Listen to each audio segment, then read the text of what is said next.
Yang terhormat Bapak Haji Subiantoro selaku pembimbing Islamic Center Gontor Nganjuk, dan yang kami hormati jamaah kajian Ahad pagi Islamic Center Gontor Nganjuk. Alhamdulillahirabbil alamin wal 'aqibatu lil muttaqin fala 'udwana illa 'alal zalimin. Asyhadu an la ilaha illallah wa asyhadu anna Muhammadan 'abduhu wa rasuluhu la nabiyya wa la rasula ba'dah. Amma ba'd. Pertama-tama marilah Bapak Ibu sekalian kita haturkan syukur kehadirat Allah Subhanahu wa taala yang telah memberikan kita nikmatul iman, nikmatul Islam, wa nikmatul ihsan sampai atau sehingga kita dapat berkumpul di tempat yang insyaallah barakah dan insyaallah dirahmati oleh Allah. Amin Allahumma amin. Bapak Ibu sekalian, yang kedua, salawat serta salam tak lupa kita aturkan kepada junjungan Nabi besar Muhammad sallallahu alaihi wasallam, yang mana syafaatnya kita nanti-nanti di hari akhir nanti. Semoga kita menjadi umat yang disyafaati oleh beliau. Amin Allahumma amin. Yang ketiga, Bapak Ibu sekalian, berdirinya kami di sini sebagai pembawa acara pada pagi hari yang berbahagia ini, khususnya di kajian Ahad pagi rutinan di Islamic Center Gontor Nganjuk, yang insyaallah pada hari Ahad pagi ini tanggal 2 Mei 2021 dengan pemateri yaitu Al-Ustaz Edi Priyanto, SPDI, MPDI, sebagai atau selaku Wakil Kepala MAN 2 Kediri, dengan tema upaya meraih fadilatul Quran. Bapak Ibu sekalian, sebelum kita menuju ke acara selanjutnya, alangkah baiknya kita perdengarkan yaitu lantunan kalam ilahi yang akan dibacakan oleh Al-Ustaz Ahmad Alfi Syukri. Waktu dan tempat kami persilakan. Ngajinya juga bagus. Iya bagus. Baik. Assalamualaikum warahmatullahi wabarakatuh.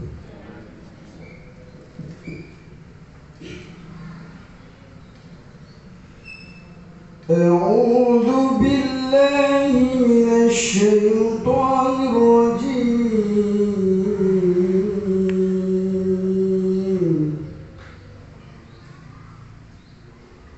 Bismillahirrahmanirrahim.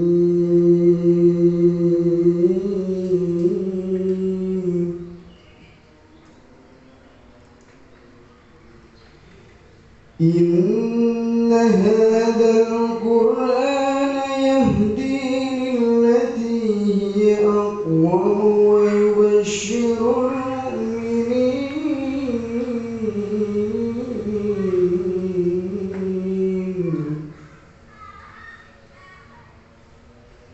yubashshirul mu'minina allazina ya'maluna as-salihati anna lahum ajran kabira.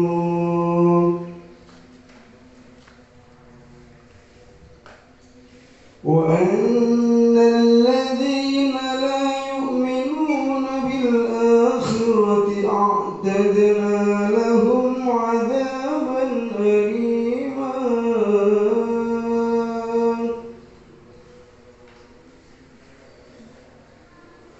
Wa yad'u al-insanu bish-sharri du'aahu bil khair. Wa kana al-insanu 'ajula.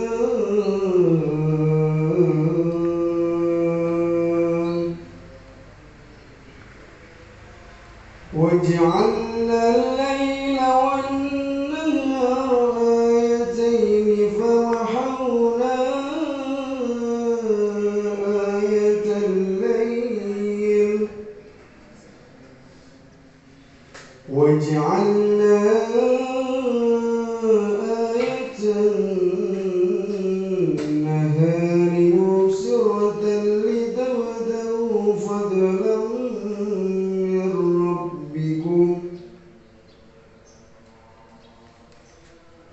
ولتعلموا عدد السنين والحساب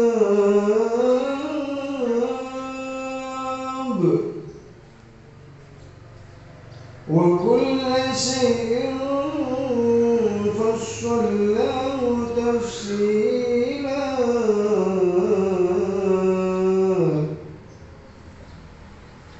وكل إنسان ألزمناه طائره في عنقه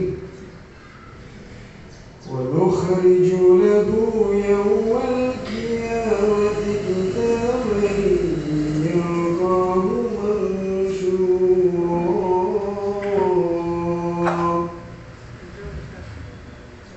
اقرأ كتابك اقرأ كتابك اقرأ كتابك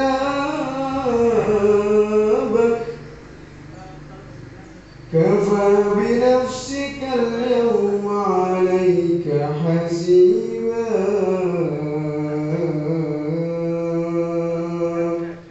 صدق الله العظيم. السلام عليكم ورحمة الله وبركاته.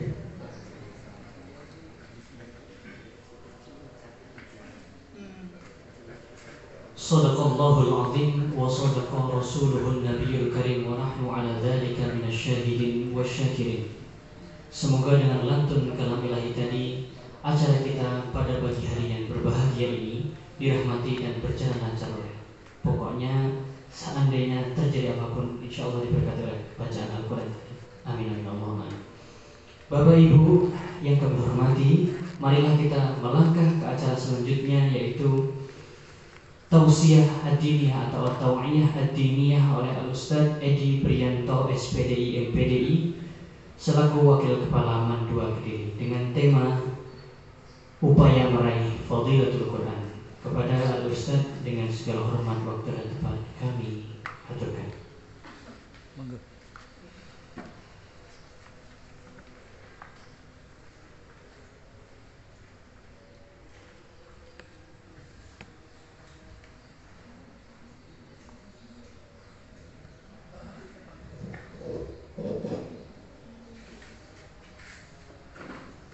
Bismillahirrahmanirrahim. Assalamualaikum warahmatullahi wabarakatuh. Alhamdulillahirabbil alamin alladzi anzala sakinatan fi qulubil mu'minin liyazdadu imanan ma'a imanihim walillahi juludus samawati wal ard wa kana Allahu aliman hakima. Asyhadu an la ilaha illallah wahdahu la syarika lah wa asyhadu anna Muhammadan abduhu wa rasuluh alladzi la nabiyya wa la rasula ba'da. Hadirat al-kiram, para alim, para ulama yang kami muliakan, wabil khusus Romo Kiai Haji Subiantoro, hadirin wal hadirat rahimakumullah. Pertama, marilah bersama-sama mengaturkan terima kasih, puji dan syukur kehadirat Allah Subhanahu wa taala di pagi yang berbahagia ini. Dengan izin Allah, dengan rahmat Allah, dengan kasih sayang Allah, kita masih diberikan anugerah begitu banyak sehingga bisa menghadiri apa yang menjadi undangan rutin mingguan kajian diniyah, khususnya di Islamic Center Gontor Nganjuk. Untuk itu hadirin yang dimuliakan Allah Subhanahu wa taala, marilah bersama-sama tak lupa meluruskan niat. Mudah-mudahan apa yang bersama ditunaikan, dilaksanakan pada pagi hari ini senantiasa diberkahi, dirahmati dan dicatat oleh Allah Subhanahu wa taala sebagai tambahan amalan sholihan makbulah di dini dunia hatta akhirah. Amin ya rabbal alamin. Yang kedua, tak lupa marilah bersama-sama senantiasa memohon pada Allah Subhanahu wa taala, mudah-mudahan keselamatan, kebahagiaan, kesejahteraan, sholawat serta salam senantiasa ditetapkan pada junjungan Nabi Agung Rasulullah Muhammad SAW, kepada keluarganya, kepada sahabat-sahabatnya, dan kepada seluruh kaum muslimin yang senantiasa berjuang menegakkan risalahnya sampai hari akhir nanti, dan mudah-mudahan termasuk kita umatnya insyaallah, amin.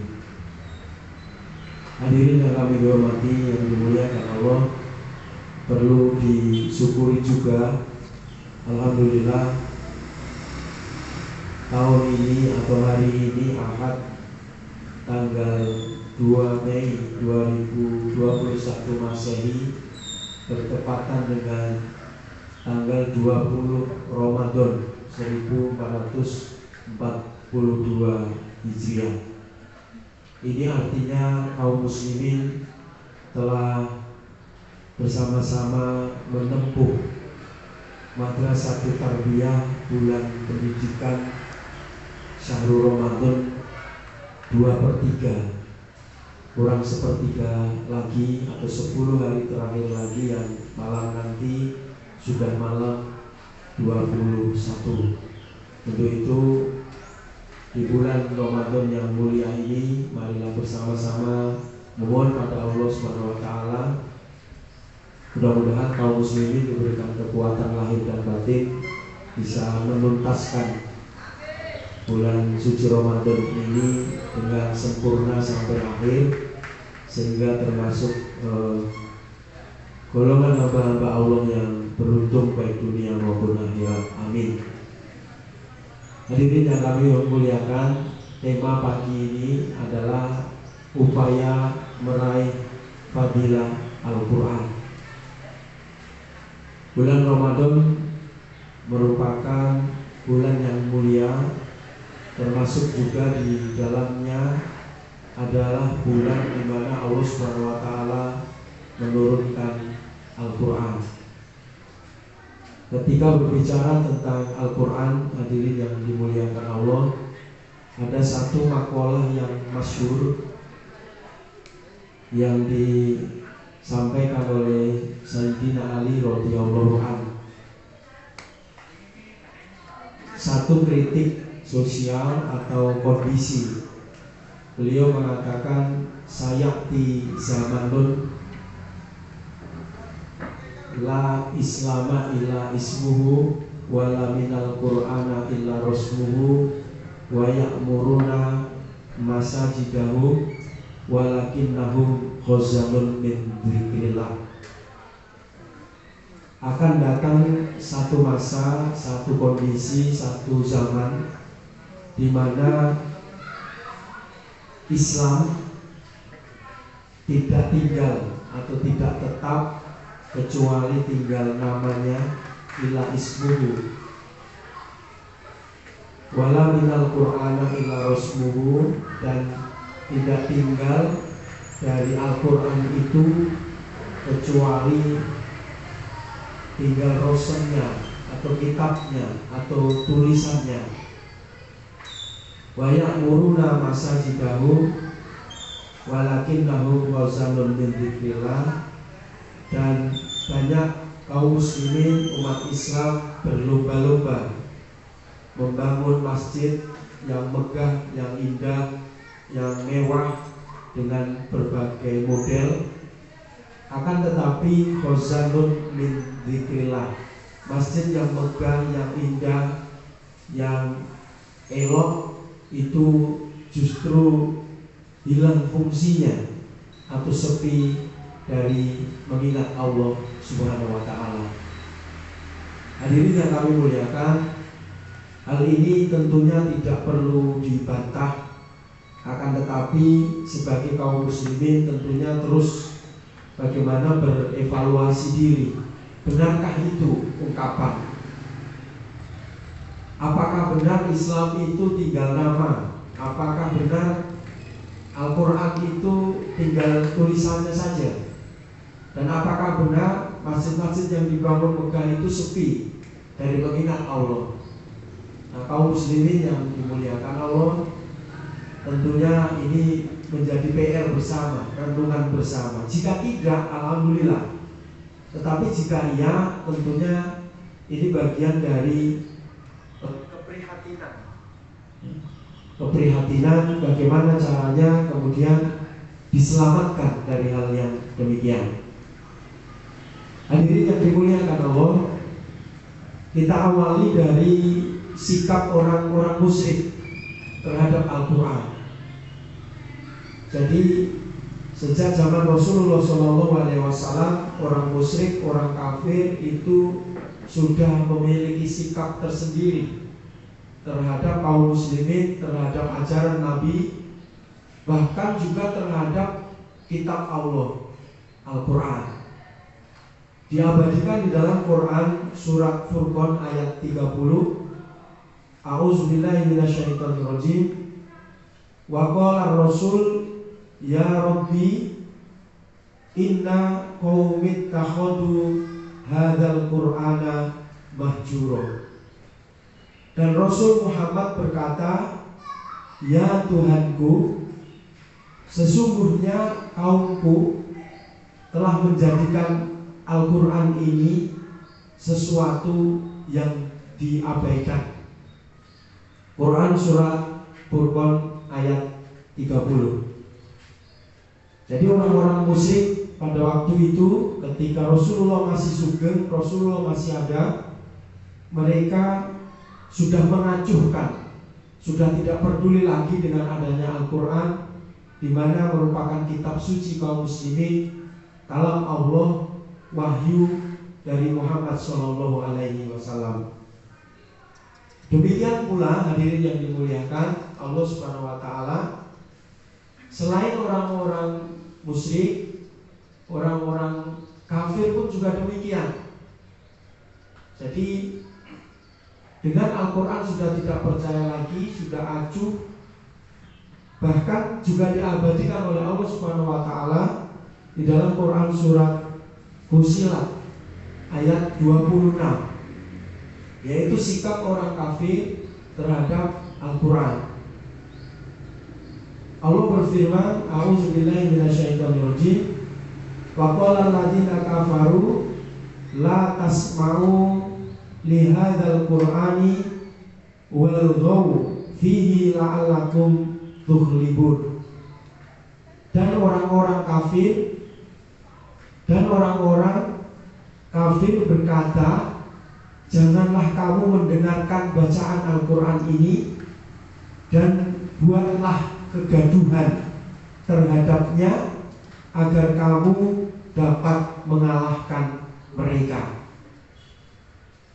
Hadirin yang dimuliakan Allah, dua ayat ini sama-sama menggambarkan, mengabadikan bagaimana watak orang musyrik dan orang kafir sejak dahulu, khususnya terhadap Al-Quran.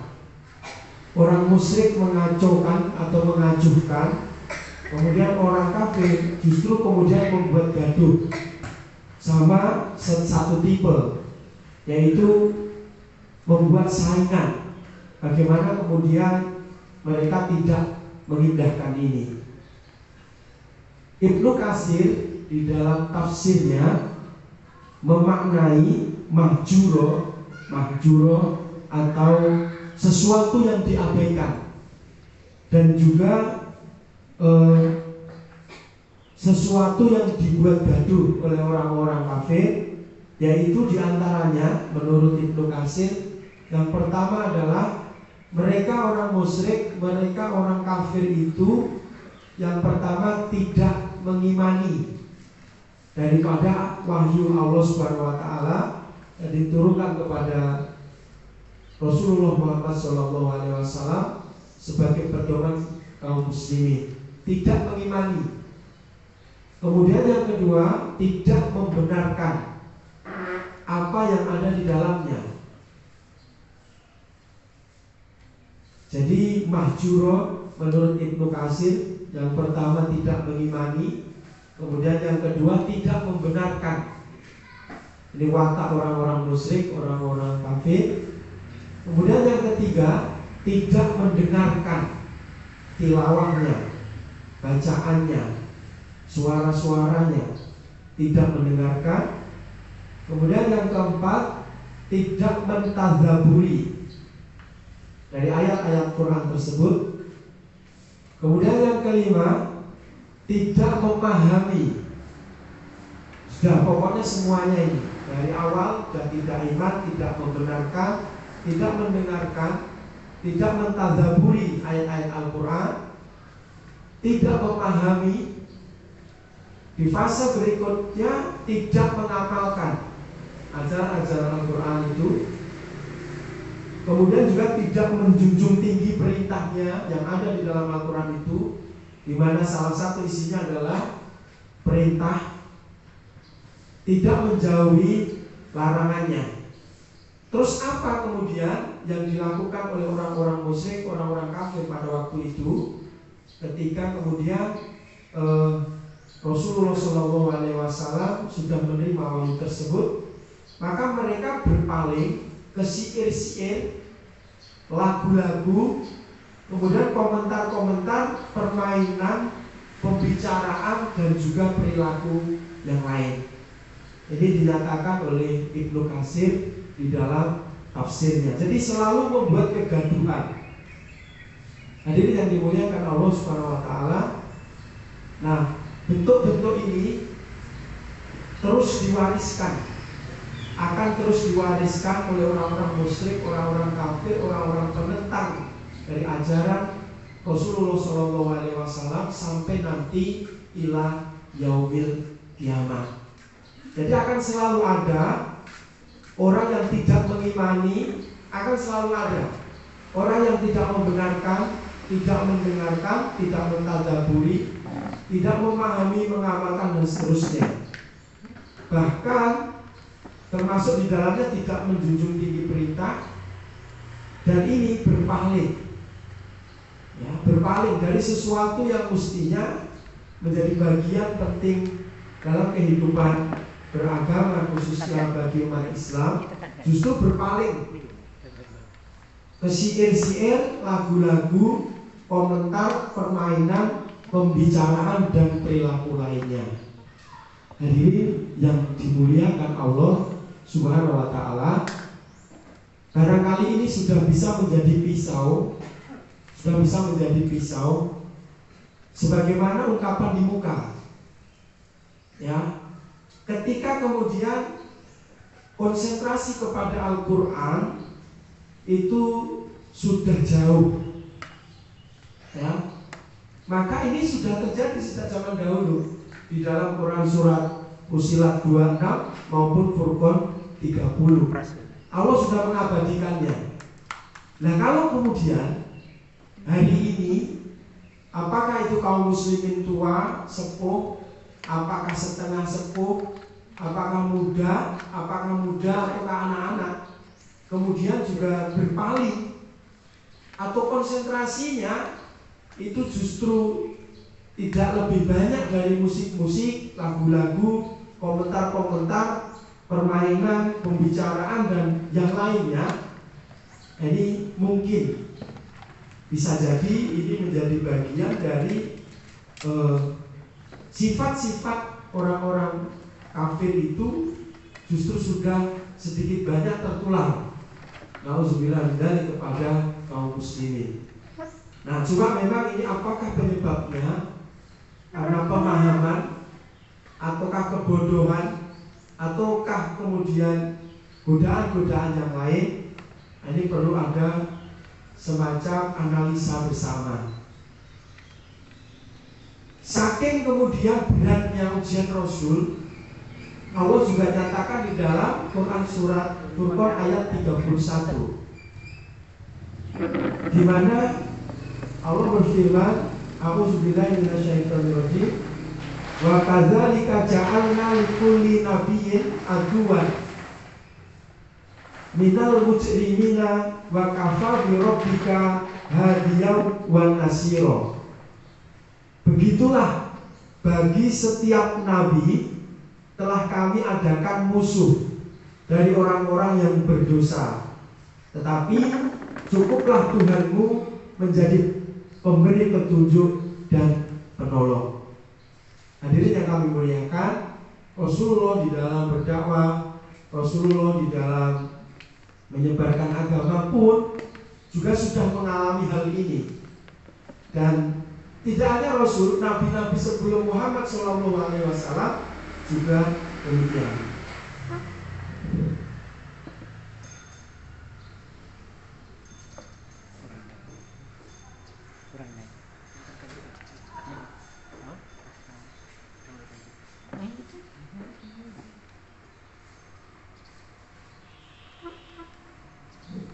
Baik, kita lanjutkan.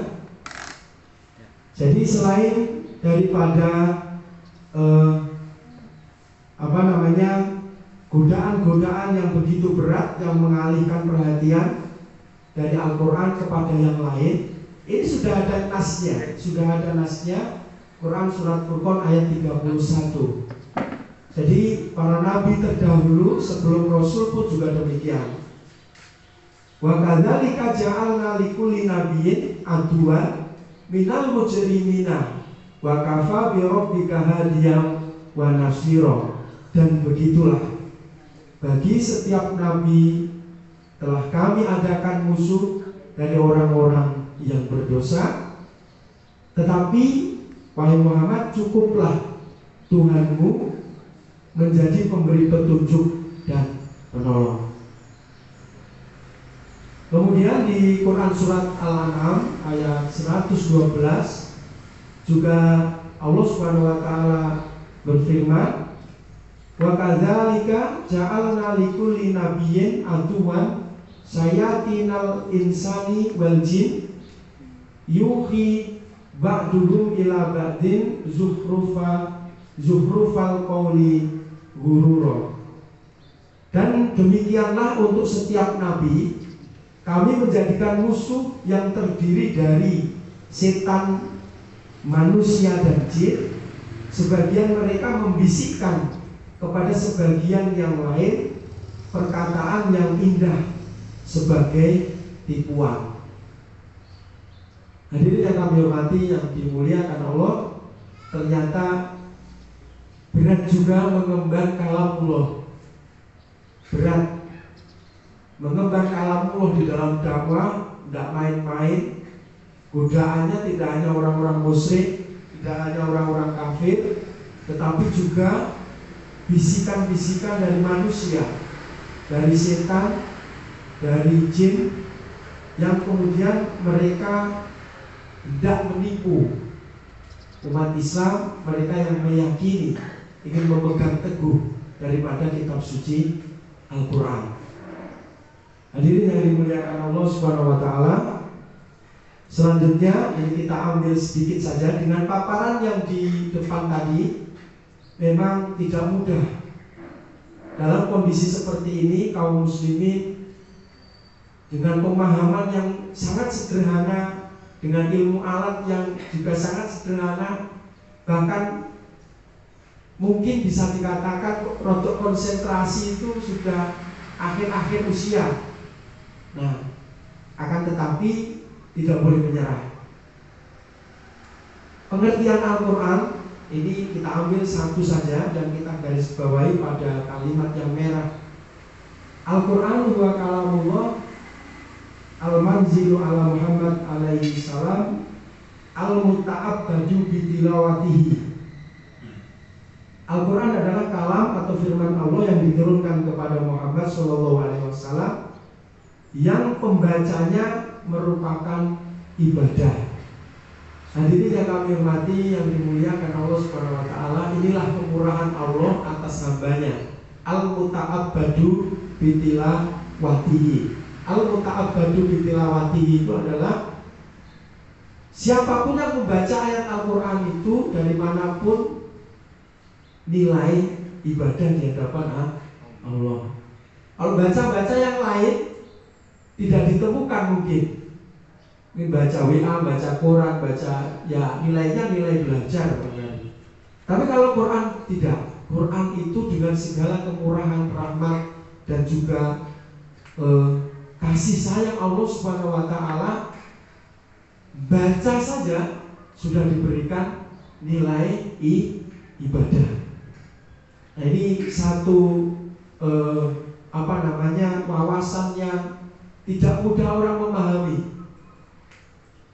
Yang parah lagi, Bapak Ibu yang kami hormati, di lingkungan kita ketika tidak meninggal itu justru kemudian Quran itu dibacakan. Kita tidak mengatakan itu salah, bukan. Tapi apakah tidak seandainya dibalik bagaimana? Sebelum sakit, Yasin itu dihafal sebanyak-banyaknya dibaca seakai-akai. Gitu. Sehingga nanti ketika sudah menjelang sakit, tidak usah perlu apa itu? Tidak usah perlu manggil. Ya, mulut misalnya al-mulk, al-waqi'ah, as-sajadah, yang maksurat itu dihafal dulu sebanyak-banyaknya. Dari sekarang dihafal, habiskan itu waktu, ya kan?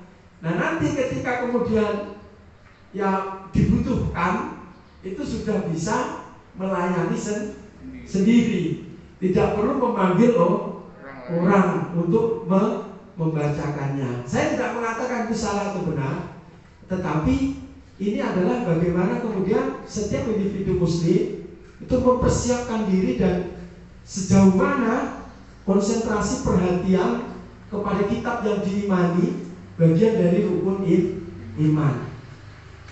Bagian dari rukun iman.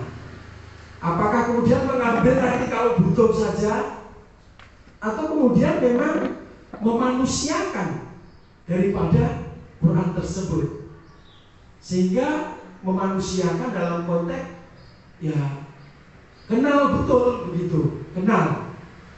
Nah, takutnya nanti ketika kemudian mengharapkan sesuatu dari Quran, justru dia tidak kenal. Nah, hadirin yang dimuliakan Allah, maka ini bagian dari kemurahan Allah Subhanahu wa taala kepada kaum muslimin, kepada kita, bahwa al-muta'abbadu bitilawatihi. Quran yang kita baca setiap saat dan waktu ini dinilai oleh Allah Subhanahu wa taala sebagai ibadah. Baik. Ini bagian dari senandung Al-Quran. Senandung Al-Quran itu adalah doa yang biasanya dimulai atau untuk memulai ataupun mengakhiri daripada seseorang atau sekelompok yang ingin membaca Al-Quran atau telah menyelesaikan daripada Al-Quran. Ini sudah hafal semua, insya Allah. Jika berkenan, mari kita senandungkan bersama-sama. Allahumma arhamni bil Qur'an waj'alhu li imama wa nura wa hudan wa rahmah. Allahumma yakkirni minhu ma nasitu wa 'allimni minhu ma jahiltu warzuqni tilawatahu ana al-laili wa atrafan nahar waj'alhu li hujjatan ya rabbal alamin. Bapak Ibu kami hormati, terlepas dari kontroversi senandung Al-Quran ini, jadi kita terus belajar. Ada yang mengatakan bahwa ini hadisnya lemah, tapi ada yang mengatakan sebagian ini juga diperbolehkan, apalagi yang berkaitan dengan doa. Doa ini lebih ringan dalam konteks pemahaman para alim, para ulama di dalam menyikapi. Dan kalau kita melihat doa ini sangat agung sekali tentunya. Ya, mari kita maknai satu persatu. Di antaranya adalah kita senantiasa memohon pada Allah Subhanahu wa taala, Allahumma arhamni bil Qur'an. Wahai Tuhan kami, semoga Engkau merahmatiku, ya, dengan Al-Quran. Satu hadis yang sangat masyhur Ya, bagaimana kemudian asbab turunnya rahmat atau fungsi daripada Quran itu bisa seperti yang didoakan. Allahumma arhamni bil Quran.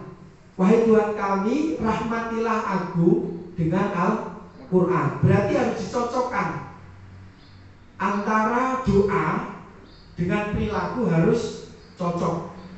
Nah, dalam sebuah hadis dinyatakan bahwa an Abi Hurairah radhiyallahu anna Rasulullah sallallahu alaihi wasallam qala ma ijtama'a qaumu fi baitin min buyutillah yatluna kitaballahi wa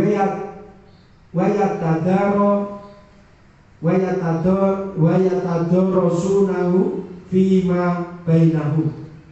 Tidaklah suatu kaum berkumpul di salah satu rumah dari rumah-rumah Allah, mereka membaca kitab Allah dan saling mengajarkannya di antara mereka, illa nazalat alaihimul sakinah, kecuali atau melainkan diturunkan ke atas mereka sakinah, ketenangan. Wa ghasyiyat humur rahmah, dan rahmat juga menyirami mereka. Kemudian wahafat humul malaikah wa dzakarallahu fiman indahu. Jadi para malaikat mengurumuni mereka dan Allah Subhanahu wa taala menyebut-nyebut mereka di kalangan malaikat yang ada di sisinya. Jamaah sekalian yang dimuliakan Allah, ini merupakan salah satu asbab bagaimana kemudian kaum muslimin doa Allahumma arhamni bil Quran ini bisa terwujud. Nah, diantaranya adalah dengan membaca Al-Quran berkelompok, bersama-sama, berjamaah, maka anzalas sakinah, Allah akan menurunkan ketenangan di dalam hatinya. Bahkan juga Allah akan, para malaikat akan mengerumuni mereka. Ini adalah bagian yang kalau dalam bahasa hadis ini semacam basyiro, kabar gembira ya, yang bisa untuk bersama-sama memompa diri, memberikan semangat, untuk memberikan motivasi.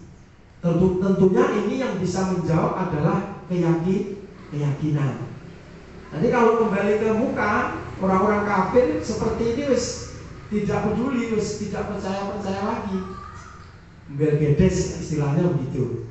Tetapi sebagai kita hamba Allah yang beriman, maka di antara asbab turunnya rahmat Al-Quran adalah bersama-sama membaca secara berjamaah.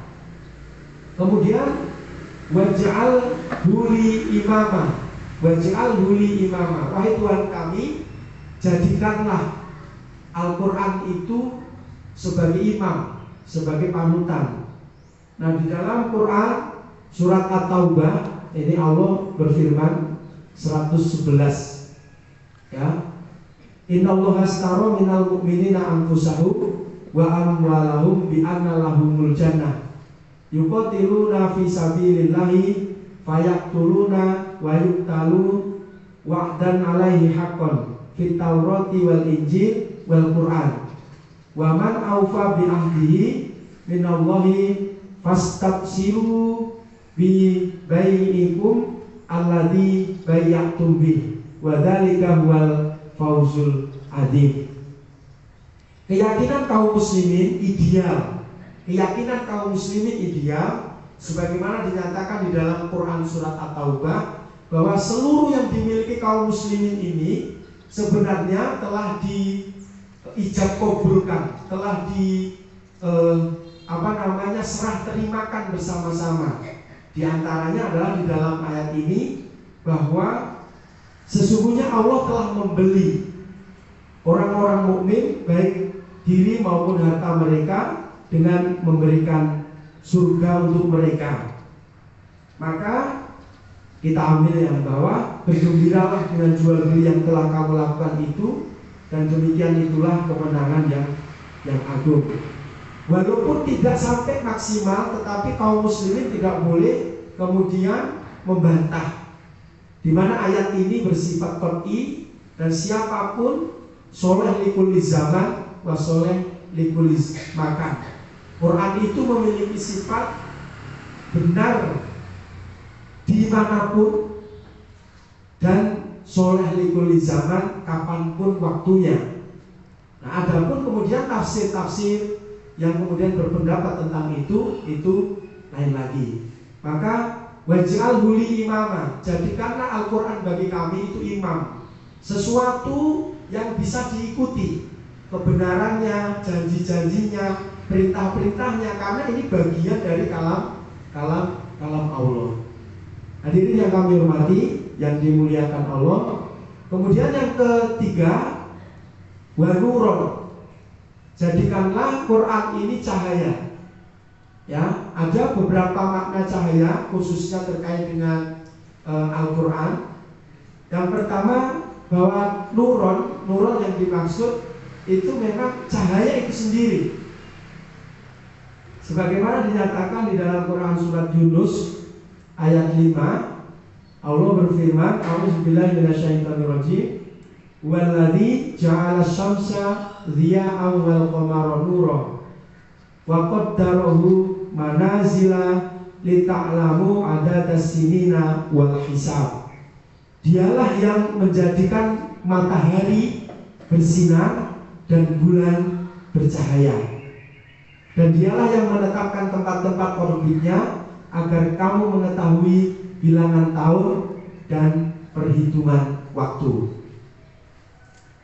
Jadikanlah Quran itu sebagai cahaya, dan memang cahaya itu sendiri, sebagaimana bulan dan matahari memiliki cahaya. Kemudian yang kedua, yang dimaksud nuron, wa nuron, dan jadikanlah cahaya nuron itu yang dimaksud yang kedua adalah petunjuk. Sebagaimana dinyatakan dalam Quran surat Al-Hadid ayat 9, a'udzubillahi minasyaitonirrajim, walladzi yunazzilu ala abdihi ayatum bayyinat liyukhrijakum minadh-dhulumati ilan nur. Dialah yang menurunkan kepada hamba-hambanya ayat-ayat yang terang, yaitu Al-Quran, supaya dia mengeluarkan kamu dari kegelapan kepada cahaya. Maka fungsi nur sebagaimana ayat ini adalah mengeluarkan dari kegelapan menuju cahaya. Secara mujmal, secara umum biasanya kalau kegelapan atau dzulum itu dimaknai dua. Kalau tidak syirik, ya jahiliyah atau bodoh. Secara umum ketika bertemu kalimat minat dulumat itu biasanya dimaknai dua, yang secara umum. Jika dulumat itu maknanya adalah syirik, kemusyrikan, persekutuan dengan Allah Subhanahu wa taala, maka nurnya adalah tauhid. Jadi akhroja minadulumat, jika dulumatnya ini i'tiqadiyah, keyakinan-keyakinan yang selain Allah masuk kepada kesyirikan, kemusyrikan, maka ilan nurnya adalah tauhid. Nah, jika dulumatnya ini itu kebodohan, jahiliyah, maka ilan nurnya adalah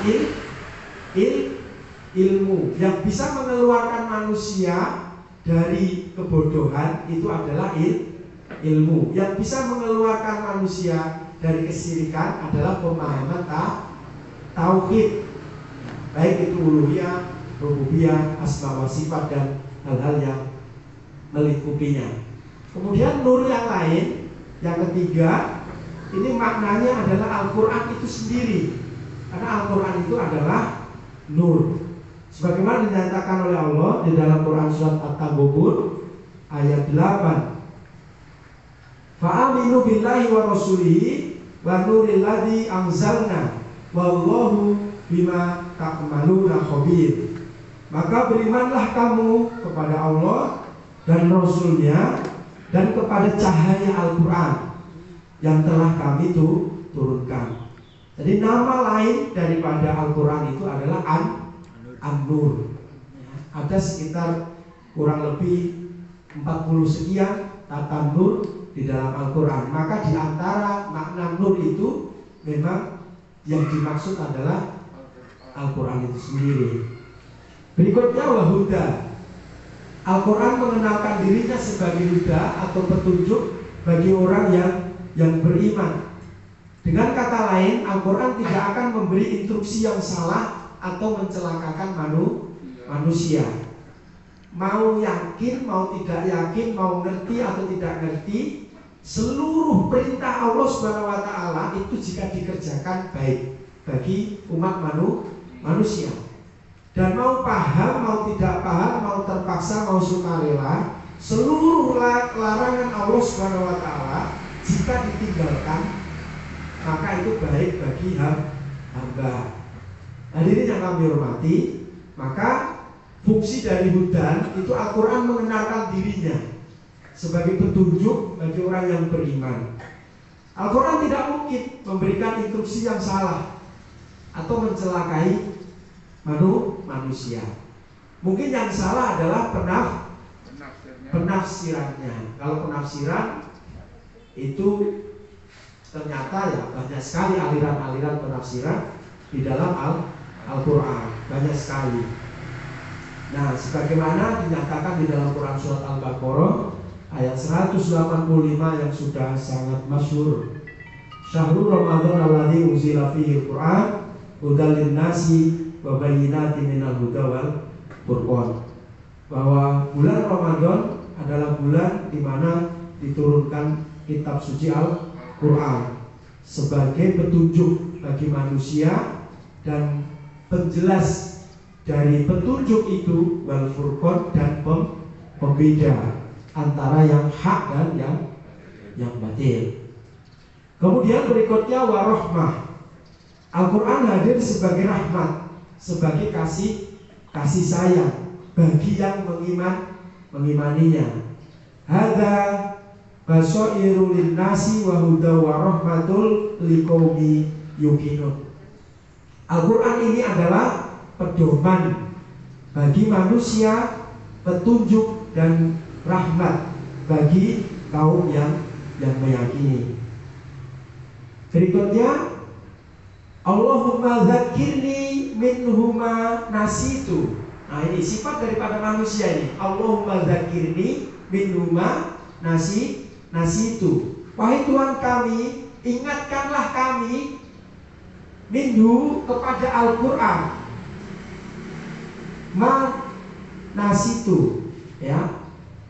Jika kami mengalami atau sedang lupa, kita senantiasa mohon pada Allah Subhanahu wa taala jika lupa terhadap Al-Quran termasuk yang depan tadi, maka zakirni, ingatkanlah kami dengan Al-Quran itu di dalam posisi kami sedang lupa.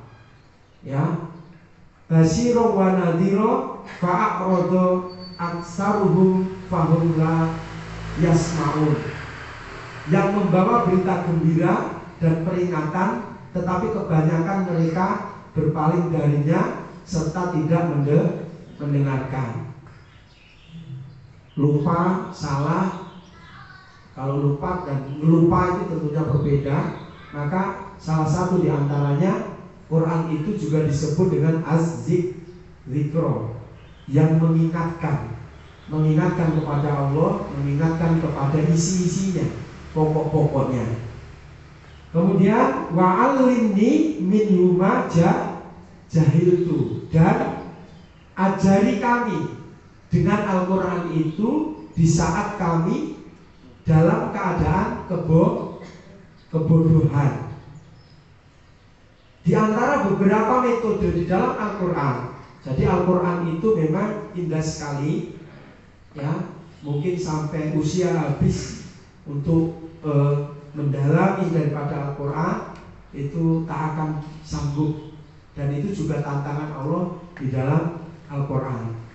Nah, bagaimana kemudian Al-Quran mencoba mengajari umatnya, kaum muslimin, kita semua, bahkan apa yang kita mohonkan, wa'alimni minhu majahiltu, wahai Tuhan kami, ajari kami dengan Al-Quran itu di saat kami sedang dalam kebodohan.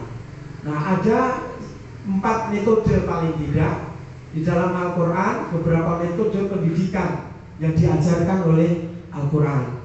Di sana ada metode cerita.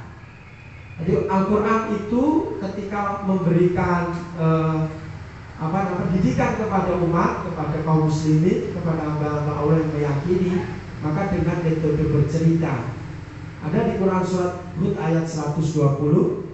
Kemudian metode tanya jawab di dalam Quran surat Al-Baqarah ayat 189. Kemudian ada metode hikmah, metode nasihat dan diskusi. Ya, Quran surat An-Nahl ayat 125, dan ada metode demonstrasi. Quran surat Al-Kahfi ayat 77. Semuanya adalah dalam rangka apa? Wa'alimni minhuma jahiltu. Dalam rangka untuk memberikan pemahaman atas kebodohan daripada manusia. Kita coba lihat di Quran surat Hud ayat 120, di mana metode cerita menurut para ahli itu disampaikan. Di antaranya adalah a'udzubillahi minasyaitonirrajim wa kullan nuqusu alaika min anbiya'ir rasuli ma nusabbitu bihi fu'adaka wa ja'aka fi hadhil haqq wa mau'izatu wa dzikra lil mu'minin. Dan semua kisah rasul-rasul kami ceritakan kepadamu Muhammad, agar dengan kisah itu kami teguhkan hatimu, dan di dalamnya telah diberikan kepadamu segala kebenaran, nasihat dan peringatan bagi orang yang beriman. Hadirin yang kami muliakan, Rasulullah SAW sebagai khotaman nabi, nabi yang terakhir, pun juga mendapatkan kisah-kisah, mendapatkan cerita-cerita, mendapatkan teladan, nilai-nilai dari nabi-nabi sebelumnya yang ada di dalam Quran surat Hud ini. Supaya apa? Ketika kemudian Rasul berdakwah, menyampaikan risalah atas perintah Allah Subhanahu wa taala, hatinya kuat. Karena apa? Ternyata umat-umat terdahulu itu juga sama. Kalau boleh dibahasakan, isinya sama, mereknya beda.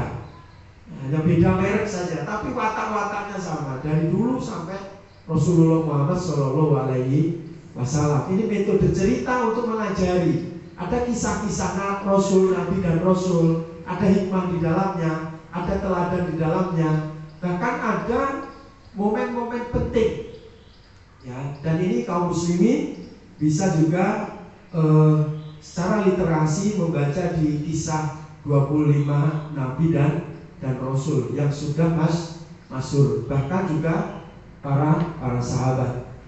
Kemudian metode yang kedua, cara mengajari Al-Quran kepada kaum muslimin, yaitu dengan cara tanya jawab. Sebagaimana Quran surat Al-Baqarah ayat 189,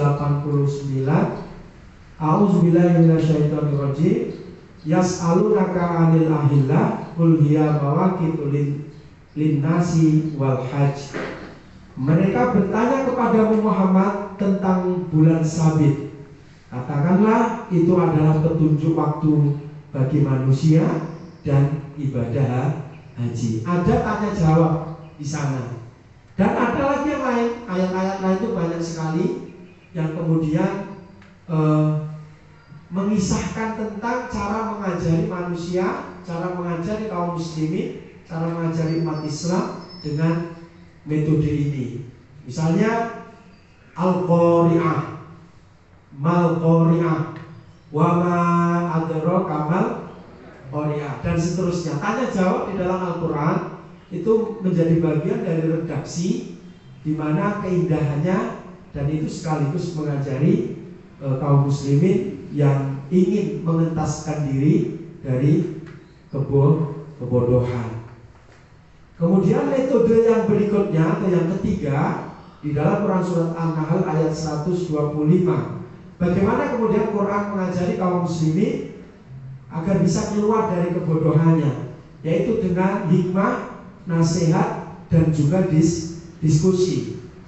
Sebagaimana dinyatakan dalam firman tersebut, A'udzubillahi minasyaitonirrajim, ud'u ila sabili rabbika bil hikmah wal mau'izatil hasanah wajadilhum billati hiya ahsan. Serulah manusia kepada jalan Tuhanmu dengan hikmah dan dengan pengajaran yang baik, dan berdebatlah dengan mereka dengan cara yang baik pula. Hadirin yang dimuliakan Allah, ayat ini juga sudah sangat masyhur sekali. Bagaimana kemudian kaum muslimin untuk bisa menyatukan keluarnya dari kebodohan menuju ke jalan yang terang. Wa 'allimni minhu ma jahiltu. Wahai Tuhan kami, ajari kami minhu dengan Al-Qur'an itu, dari Al-Qur'an itu, atas kebodohan-kebodohan yang kami timpa. Tetapi hadirin yang dimuliakan Allah, memang tidak mudah di dalam hal ini. Banyak hal-hal yang kemudian sebagai penghalang dan masih dibutuhkan azam yang kuat. Secara pemahaman mungkin mudah. Berapa banyak, katakanlah Pak Haji Subiantoro membuat perahu keselamatan ini sudah 21 tahun. Ya, sudah 21 tahun. Ilmunya berapa saja itu sudah, Masya Allah. Nah, tetapi dari ilmu yang didapat, nah kemudian berapa kemudian persen yang kemudian bisa masuk ke dalamnya, menikmati hidangan Allah Subhanahu wa Ta'ala, dan betul-betul bisa merasakan halawatul iman. Jadi iman yang betul-betul manis, bagian dari pengalaman rohani seseorang. Tidak jarene tidak, tetapi betul-betul ada pengalaman. Misalnya sholat duha itu, misal fadilah sholat duha, nah itu betul-betul masuk ke dalam sholat duha tersebut, diyakini, diimani, dilaksanakan dengan penuh kesabaran dan seterusnya.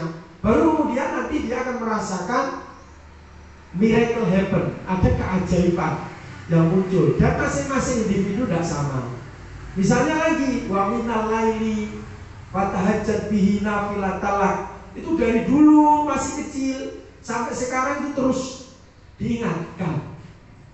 Nah, tetapi berapa orang yang masuk ke dalamnya, kemudian melakukannya, kemudian merasakannya, kemudian betul-betul satu keajaiban anugerah Allah Subhanahu wa Ta'ala itu nyata. Hadirin yang kami hormati, yang dimuliakan Allah, maka salah satu dari fungsi Al-Quran adalah mengajarkan tersebut. Nah, cuma kaum muslimin terkadang itu kalau orang bertamu itu kula nuwun tok. Jadi kula nuwun enggak mau masuk. Assalamualaikum. Padahal ilmunya sudah tahu, sudah ngerti. Ya, harusnya tidak begitu. Kalau sudah assalamualaikum, waalaikumsalam, segera masuk. Kalau sudah masuk di dalamnya, kemudian duduk di tempat duduk tamu. Kalau sudah, nanti oleh tuan rumah itu pasti akan mendapatkan namanya suguhan. Nah, masing-masing orang tidak sama. Wis masuk ke pangkuan Allah Subhanahu wa Ta'ala, ilahi Robbi, sudah disapa oleh Allah, kemudian sudah ditanggapi oleh Allah Subhanahu wa Ta'ala. Nah, maka kemudian Allah akan berikan janji-janjinya, akan berikan manis-manisnya. Yang satu dengan yang lainnya tidak sama. Hadirin yang dimuliakan Allah, maka nasihat, hikmah, diskusi itu sudah lebih dari cukup. Bahkan yang terakhir, wajadilhum billati hiya ahsan, tantangan bagaimana kemudian adu argumen secara intelijensi, baik itu akal dengan empirisme dan seterusnya. Inilah cara kemudian Al-Quran mengeluarkan wa'allimni minhuma jahiltu. Kemudian yang keempat ada cara demonstrasi. Al-Quran pun juga punya cara demonstrasi sebagaimana dinyatakan di dalam Quran surat Al-Kahfi ayat 77. Yang artinya maka keduanya berjalan hingga ketika keduanya sampai kepada penduduk satu negeri, mereka berdua meminta dijamu oleh penduduknya, tetapi mereka penduduk negeri itu tidak mau menjamu mereka. Kemudian keduanya mendapatkan dinding rumah yang hampir roboh di negeri itu, lalu dia menegakkannya. Kemudian dia Musa berkata, jika engkau mau niscaya engkau dapat meminta imbalan untuk itu. Ini cerita tentang umat Nabi Musa. Ada demonstrasi, ada nasihat, ada tanya jawab, dan juga yang paling pertama ada namanya apa yang paling pertama tadi? Bercerita. Hadirin yang dimuliakan Allah Subhanahu wa taala. Kemudian berikutnya di dalam doa kita untuk bagaimana menggapai hidayatul Quran, warzuqni tilawatahu anna al-laili wa atrafan nahar. Di dalam satu hadis ini ada dalam kitab kumpulan Fadilatul Quran, termasuk juga kita pada hari ini bersama-sama melakukannya. Di sana disebutkan dari Rasulullah SAW bersabda dari Abdullah bin Umar radhiyallahu anhuma, qala Rasulullah SAW, asyamu wal Qur'anu yasfa'ani li abdi. Yaqulu siyamu Rabbi ini manaktuhu ta'ama wasyarab fin nahari fasafa'ani fihi. Bapak Ibu yang kami hormati, ini sangat akrab dengan kita hari ini, bahwa dalam sebuah hadis puasa dan Al-Quran ini akan memberikan syafaat, pembelaan kepada yang mengerjakannya. Contohnya puasa di dalam hadis itu berkata puasa, ya Allah, aku puasa telah menghalanginya dari makan dan minum pada siang hari, maka terimalah syafaatku untuknya. Tetapi Bapak Ibu yang kami hormati, bisa digambarkan puasa seluruh amal manusia ini nanti di hari akhir kan akan menjelma yang bisa berkomunikasi. Bisa dibaca di Fadilah Quran surat Mulk. Mulk ini adalah hadisnya kuat, adalah salah satu surat di mana ketika seseorang biasa membaca, bahkan jika dia itu dihafalkan, maka malaikat mungkar nangkir itu nggak berani gempui, walaupun sudah punya tugas. Nah maka nanti amalan-amalan kita ini akan menjelma yang kemudian bisa berkomunikasi. Salah satunya di dalam hadis ini. Indah sekali seandainya puasa kita ini nanti menjelma seperti orang yang ganteng, atau mungkin cewek cantik lah kira-kira. Siapa kamu? Aku adalah puasamu. Nah, aku adalah puasamu. Nah, cuma masalahnya adalah bagaimana kemudian puasa kita ini bentuknya? Apakah utuh, indah, cantik dari kepala sampai kaki sempurna begitu seperti gadis yang usianya 17 tahun, 21 tahun begitu? Atau jangan-jangan yang kemudian cewek itu apa? Rusak atau cacat. Nah, Bapak Ibu yang kami hormati, sama dengan Al-Quran juga demikian. Nah di sini Bayaqulul Quran Robbi ini manaktuhu nauma billaili fasafini fihi. Kemudian dua-duanya memberikan syafaat atau dua-dua syafaat itu diterima. Dan Al-Quran berkata, ya Allah, aku telah menghalanginya dari tidur pada malam hari, maka terimalah syafaatku ini untuknya. Akhirnya kemudian dua-duanya, baik puasa maupun Quran, syafaatnya diterima oleh Allah Subhanahu wa Ta'ala. Dan kita sedang menjalani itu. Jadi di siang hari menahan lapar, makan minum. Di malam hari karena tilawah. Karena tilawah akhirnya tidurnya berkurang atau bahkan tidak tidur sama sekali karena kemudian membaca Al-Quran. Nah ini nanti akan diberikan saksi, akan menjadi saksi, dan nanti di akhirat dia akan menjadi pembela bagi hamba yang mengamalkannya. Maka warzuqni tilawatahu anna al-laili wa atrafan panahar, dan anugerahkan kepada kami ya Allah untuk bisa membaca Al-Quran tilawah, baik itu di malam hari maupun di siang hari. Bapak Ibu yang kami hormati, memang warzuqni ini kalau dalam doa ini pasangannya itu arina.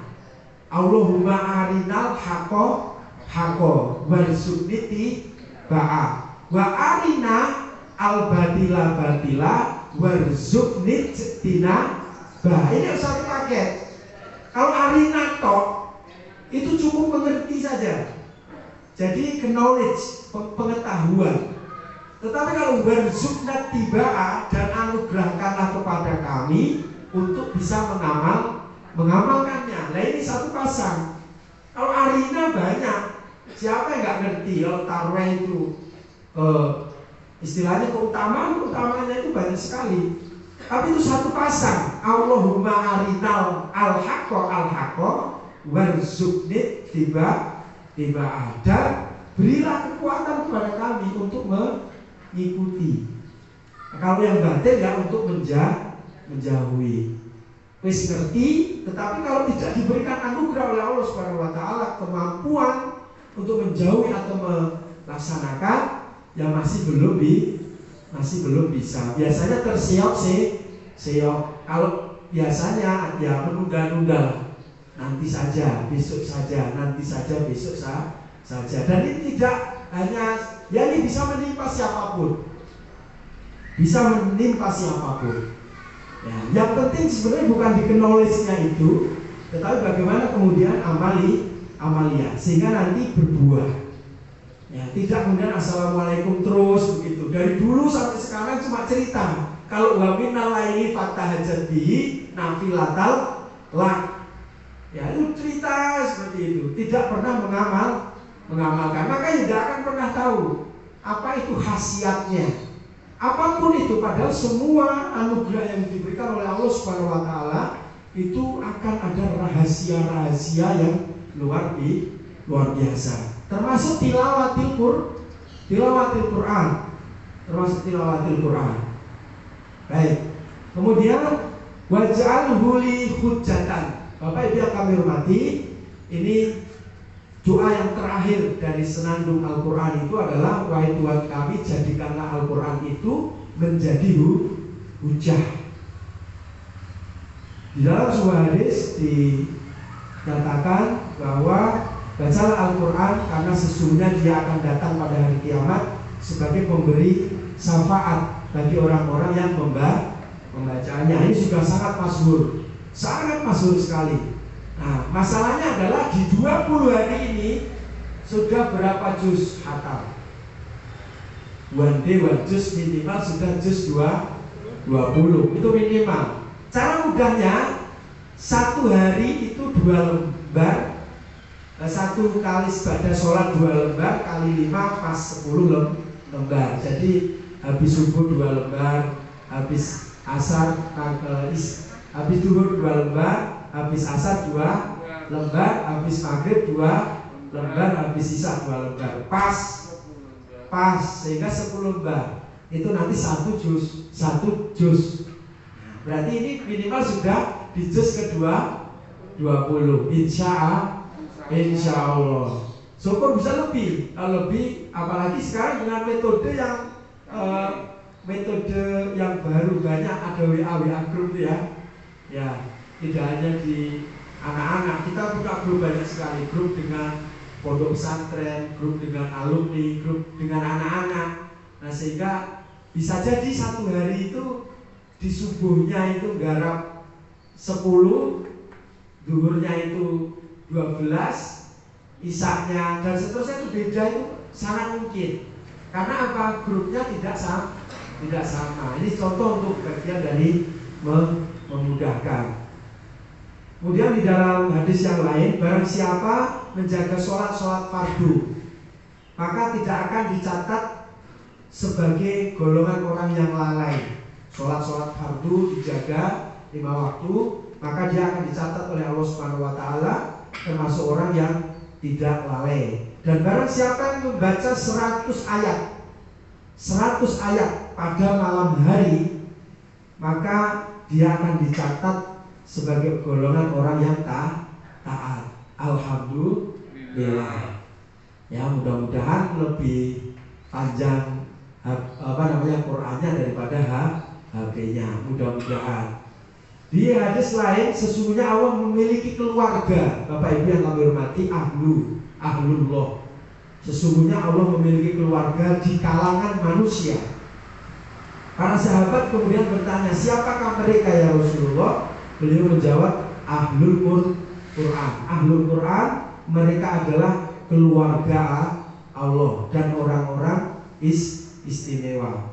Bapak Ibu yang kami hormati, yang dimuliakan Allah. Terus bagaimana kemudian upaya mewujudkan atau meraih hidayatul Quran itu di antara tahapan interaksi dengan Al-Quran?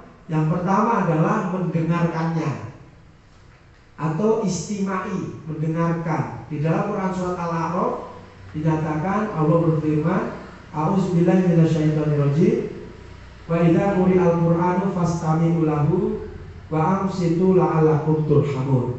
Dan apabila dibacakan Al-Quran, maka dengarkanlah dan diamlah agar kamu mendapat rahmat. Interaksi dengan Al-Quran, bagian dari tata krama individu muslim adalah satu, mendengarkan agar rahmat itu didapat. Kemudian yang kedua, membaca. Quran surat Al-Baqarah ayat 121, Alladzina atainahumul kitaba yatlunahu haqqa tilawati ulaika yu'minuna bih wa may yakfur bihi fa ulaika humul khasirun. Orang-orang yang telah kami beri kitab, mereka membacanya sebagaimana mestinya, mereka itulah yang beriman kepadanya. Dan barang siapa ingkar kepadanya, mereka itulah orang-orang yang rugi. Membaca. Kemudian yang ketiga, menghafalkan. Ini bagian dari interaksi. Setelah mendengarkan, kemudian membaca, maka yang ketiga menghafalkan. Quran surat Al-Ankabut, bal huwa ayatum bayyinatun fi suduril ladzina utul ilm. Sebenarnya Al-Quran itu adalah ayat-ayat yang jelas di dalam dada orang-orang yang berilmu. Bapak Ibu yang kami hormati, hafidah itu merupakan pilihan Allah Subhanahu wa taala, termasuk Al-Mustafa, orang-orang yang terpilih. Kalau dalam Quran surat Fatir itu disebutkan namanya summa aurasnal kitabal ladzina stofaina min ibadina itu. Jadi kemudian kitab itu kami wariskan kepada hamba-hamba kami al-mustofa yang terpilih. Di antaranya adalah para hafid dan hafidah yang mereka pagi siang malam di dalam dadanya ada Al-Quran. Nah, di dalam hadis lain ini kritikan bagi kaum muslimin yang tidak punya apa-apa, kalau bisa dilarang. Jadi dari Abdullah bin Abbas berkata Rasulullah SAW, sesungguhnya orang yang tidak ada sedikit pun Al-Quran di dalam hatinya adalah seperti rumah yang kosong. Nauzubillah min, ya paling tidak ya ayat kursi lah, ya atau juz 30 lah paling tidak, atau ayat-ayat maksurat. Ya kita harus punya itu. Nah, alhamdulillah di mana-mana sekarang putri-putrinya sudah dimasukkan di pondok-pondok pesantren, TPA, bahkan di sekolah juga ada program-program seperti itu. Walaupun kemudian menjaganya juga tidak mudah, tapi ini bagian dari upaya.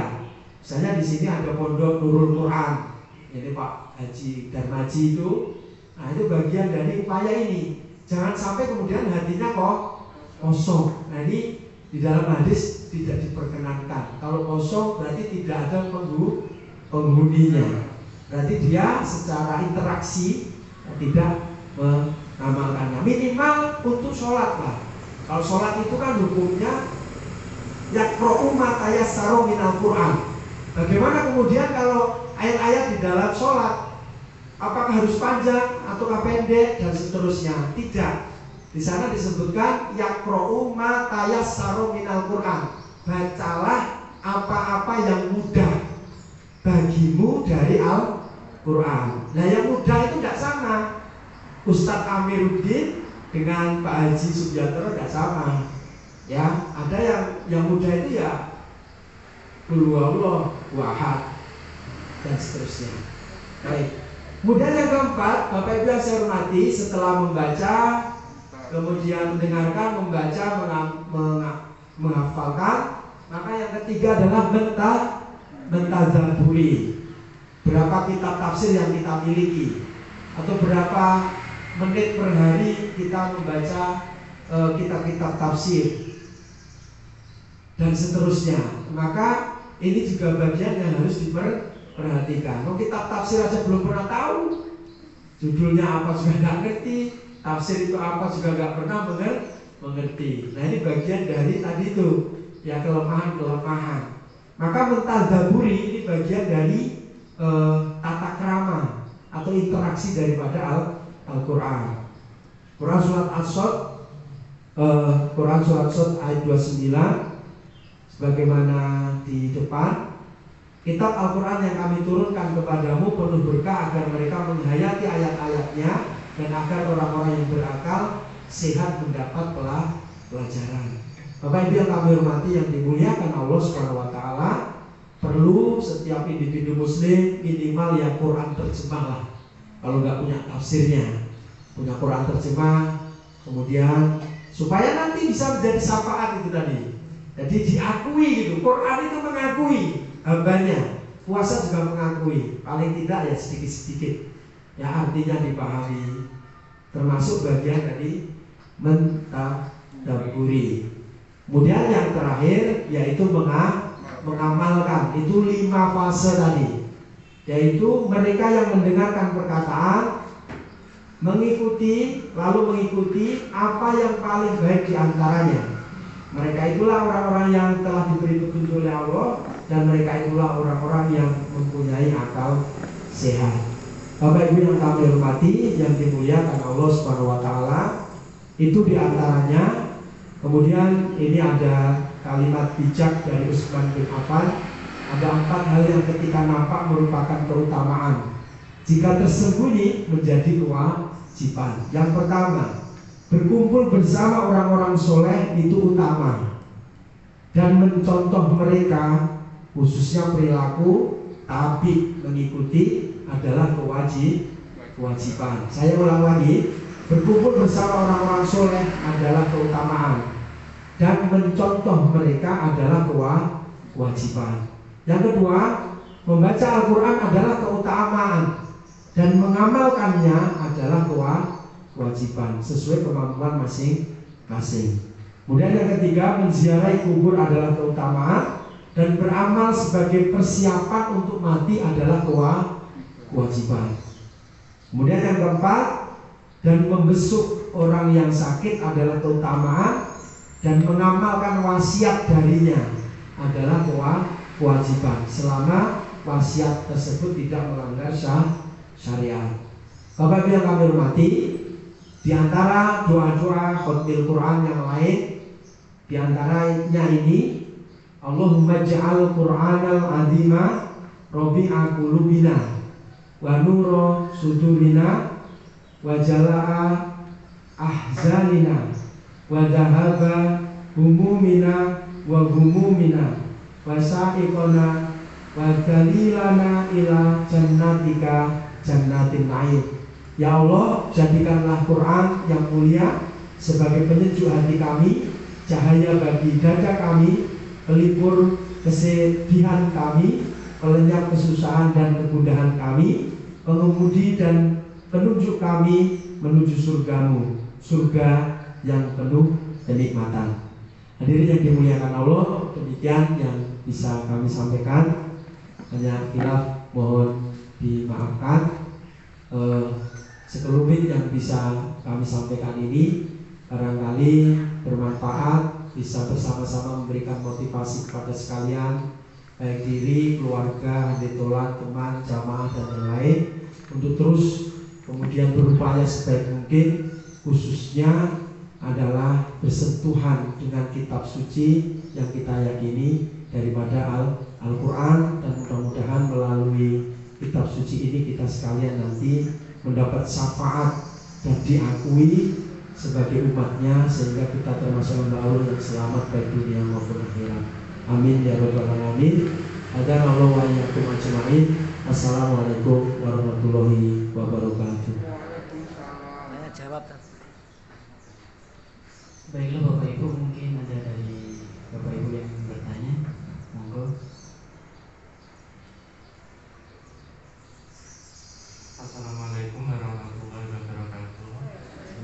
Yang ingin saya tanyakan masalah mentadaburi Al-Quran. Sekarang itu kan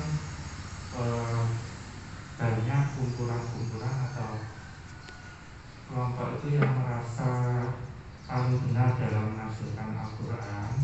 Intinya bagaimana agar kita itu tidak terjebak dalam penafsiran yang salah. Untuk mentadaburi Al-Quran itu apakah perlu adanya kodim atau tim pemimpin untuk mengarahkan? Soalnya tiap orang itu kan memiliki kapasitas intelektual yang berbeda-beda, ada yang pandai, ada yang setengah, ada yang kurang. Mohon penjelasannya. Assalamualaikum. Baik, terima kasih Pak Yusuf. Mentadaburi Al-Quran itu dari yang sederhana. Kalau bahasa Jawa itu maca Quran sak maknane. Itu yang paling sederhana. Paling sederhana. Bismillahirrahmanirrahim. Maha suci, dengan nama Allah yang Maha Pengasih lagi Maha Penyayang.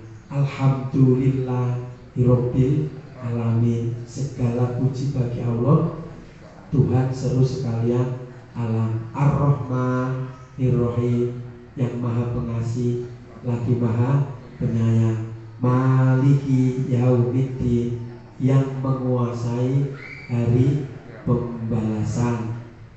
Maliki yaumiddin, iyyaka na'budu wa iyyaka nasta'in. Hanya kepadamu lah kami menyembah, dan hanya kepadamu kami mohon pertolongan. Ihdinas siratal mustaqim. Ya Allah, tunjukkanlah kami jalan yang lurus. Siratal ladzina an'amta alaihim ghairil maghdubi alaihim waladdallin. Amin. Yaitu jalannya orang-orang yang Engkau beri nikmat, bukan jalannya orang-orang yang Engkau murkai, dan bukan pula jalan mereka yang sesat. Amin. Ini tadabbur, minimal tahu artinya. Bapak yang kami hormati, kalau kemudian mau naik ke atas lagi sedikit, nah ini perlu ada perangkat. Nggak bisa sembarangan. Jadi perlu ada perangkat. Artinya ada perangkat ilmu yang cukup. Karena untuk menguasai Al-Quran itu perangkatnya banyak. Tetapi bagi kita sekalian yang memang tidak memiliki perangkat tersebut, bisa cukup mengambil instan, sudah bisa.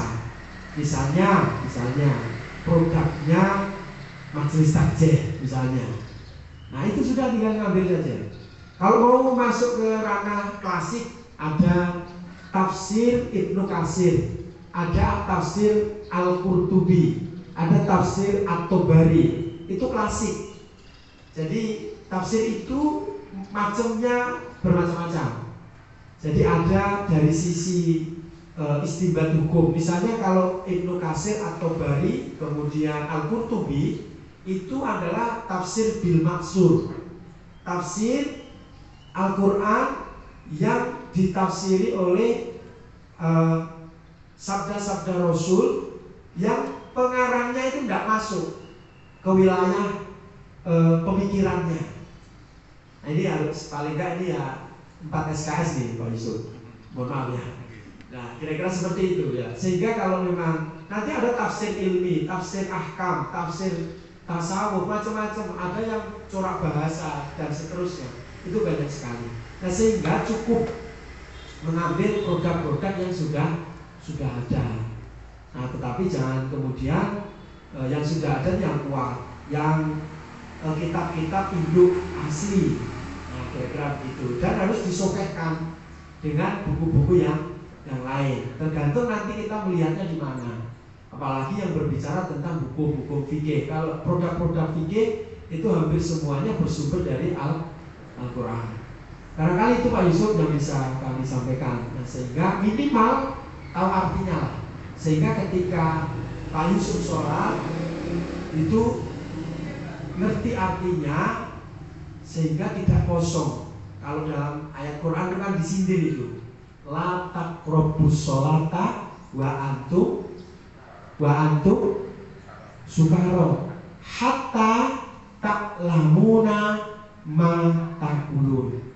Ini nas Quran surat An-Nisa. Janganlah kamu mendekati sholat sehingga kamu dalam keadaan mabuk. Meskipun asbab nuzulnya itu tentang Homer, tetapi di ujung kalimat ini hatta ta'lamuna ma taqulun, sehingga kamu mengerti setiap lafaz kalimat yang kamu ucapkan. Ibu bapak yang kami hormati, ketika bisa memaknai itu kita itu masya Allah kecil sekali. Contoh misalnya Sami Allahu liman hamidah. Apa artinya? Allah mendengar setiap hamba yang memujinya. Bukan dedek sekali ya. Jadi bagaimana kita mau sembunyi? Wong Allah itu maha mendengar. Nah contohnya begitu. Sehingga kebesaran Allah itu hadir khususnya di dalam sholat. Barangkali itu Pak Yusuf, terima kasih.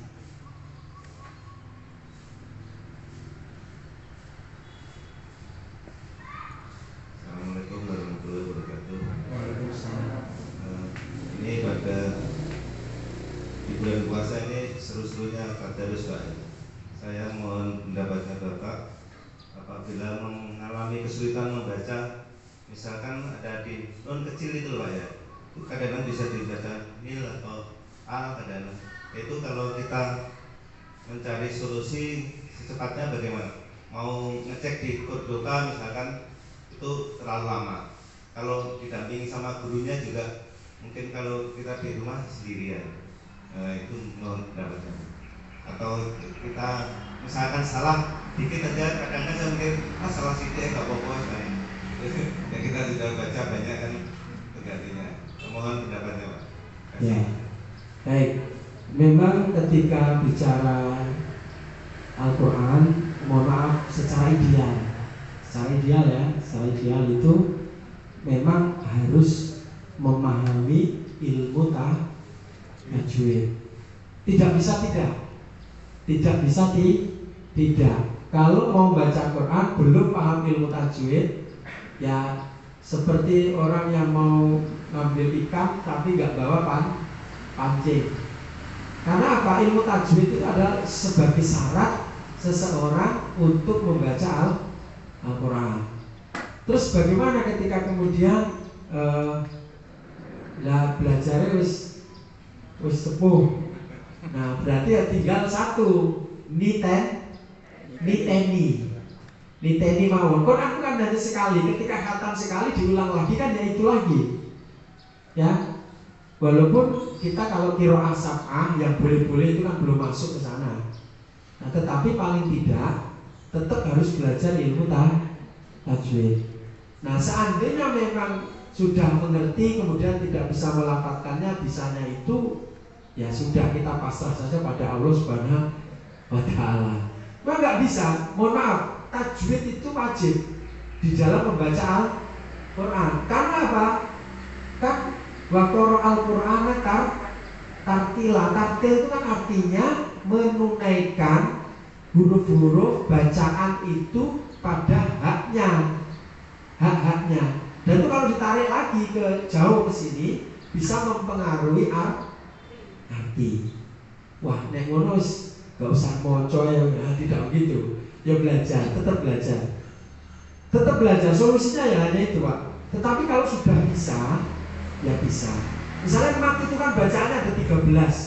Kalau sudah bisa satu ya sudah, tinggal dibaleni lah lagi. Ada mat tobi'i misalnya, pemanjangnya apa itu kan sama.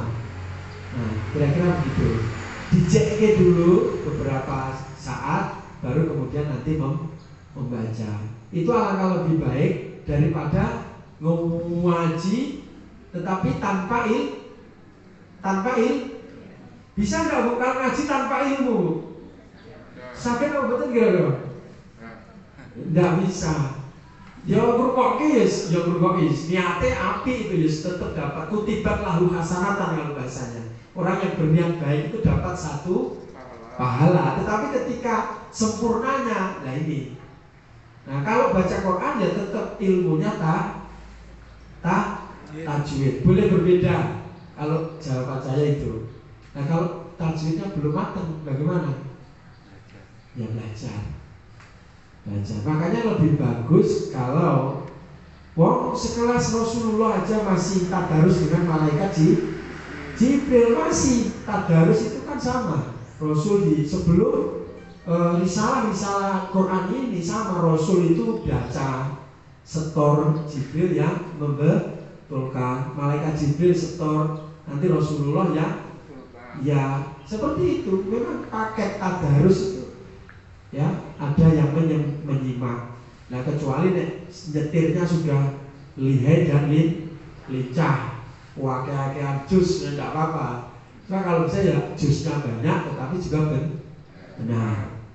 Ya Bapak barangkali itu Pak, mohon maaf mungkin kalau kurang tepat menjawabnya. Tetap semangat, bismillah, belajar. Sudah, itu saja jawabannya. Terima kasih.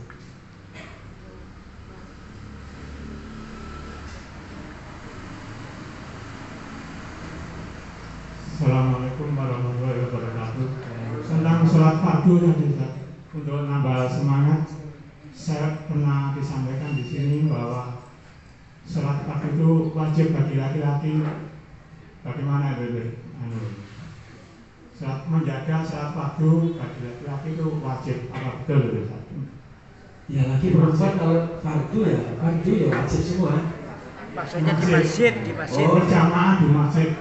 Oh ya. Berjamaah itu ada, tetapi infirodi juga ada. Saya akan jawab itu saja. Berjamaah itu ada, infirodi juga ada. Setiap individu boleh memilih dalam konteks. Kenapa? Karena kalau sholat sendiri itu pahalanya berapa? 1. Itu dibocorkan. Kalau tidak boleh, mestinya tidak dibocorkan. Kalau berjamaah pahalanya berapa? 27. Nah, itu dibocorkan juga kan? Nah, tetapi khusyuk wal khudu. Nah, khusyuk itu yang memahami makna-maknanya, ingat pada Allah Subhanahu wa taala, kebesaran, jauh dari lalai, sahur dan seterusnya. Nah, khudu, kesempurnaan sholat itu memang ada 2. Khudu itu bicara tempat, yang kedua bicara cara. Namanya khusyuk wal khudu.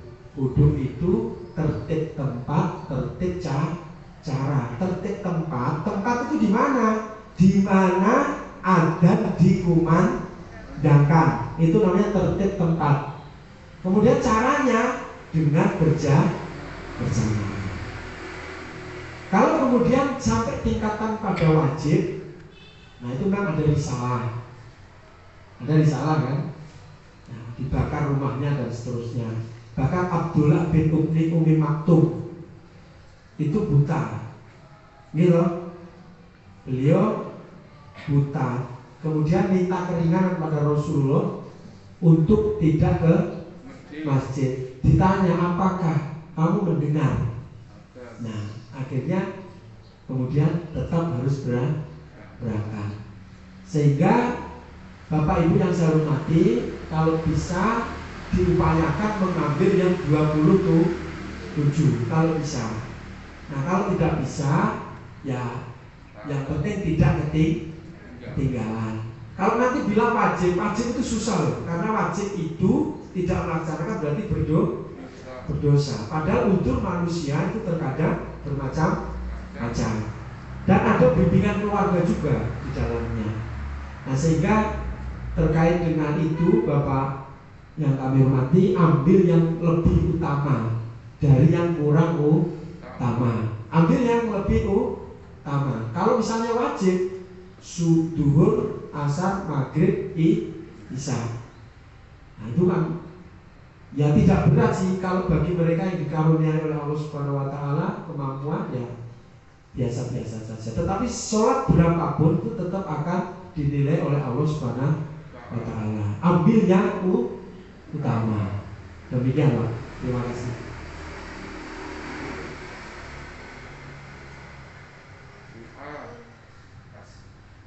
Cukup? Terima kasih Bapak Ibu yang kami hormati. Kami atas nama pribadi mohon maaf atas segala khilaf dan kesalahan. Saya terima kasih pada Bapak Romo Kiai Haji Subiantoro sudah memberikan kesempatan pada pagi hari ini. Mudah-mudahan beliau terus sehat dan apa yang ditanam nanti berbuah di akhirat, tinggal menikmati dan kita semua juga ikut menikmati. Amin. Terima kasih.